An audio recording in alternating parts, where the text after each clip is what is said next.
बोलल जाए जब ठीक ना बजा है तो एक बार साउंड वाले के लिए आप सब ताली बजा दीजिए। क्या बात है, काहे कि उनका साउंड अच्छा रहता है तब हम लोग अच्छा गाते हैं। हमारे चाचा की तरफ से हमारे गंगा यादव जी की तरफ से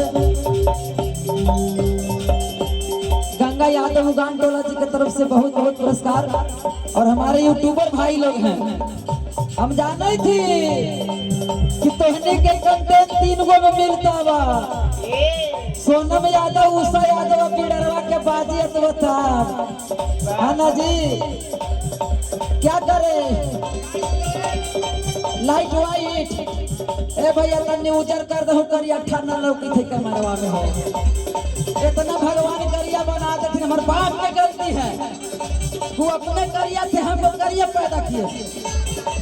कैमरों में नहीं आ रहे हैं लेकिन बरात है वाइट कर रहे हैं। ठीक है वो अब भाई लोग के भी तो काम चलना चाहिए ना। गाई गाई तो हर तो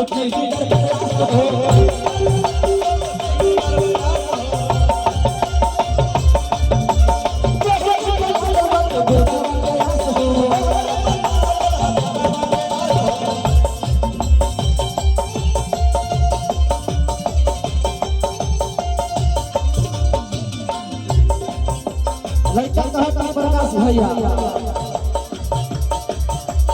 गाई गाई को हर तो भीतर प्रयास हो।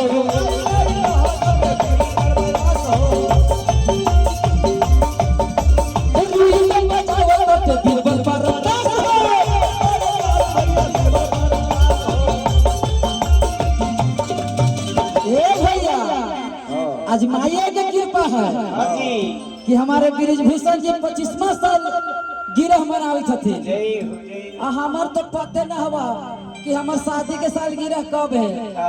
एगो बेटा न लायक है जगरा नाम बिल्डरवा है और मेहरारू के पते न है। लंदन में रहा है जी। हाँ भले लंदन में है। हमरा डर लगा है कि तेरी बहन के 2 गो बुल्लू डराम लेके चलत तो बाप रे बाप कि बोला हमर सुगनी पर आन ले बुका आ 2 बोला सीमेंट एगो डराम ले बुका। आजकल देखी था ना महिला पर कैसे विश्वास करबो है कि तोहरे भरोसे देवी मैया सलगी रहमान लियो।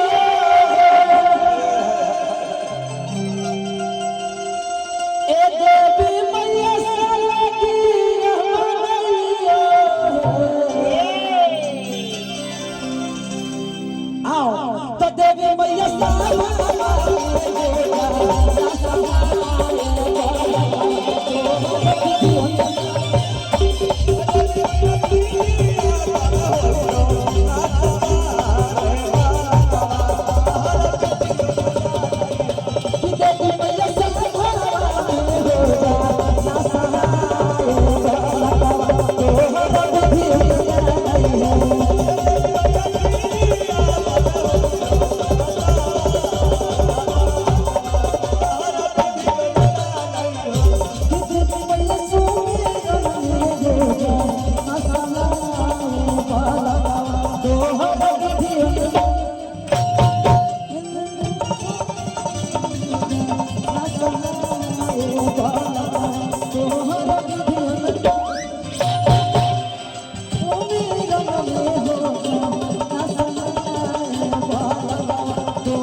क्या बात है।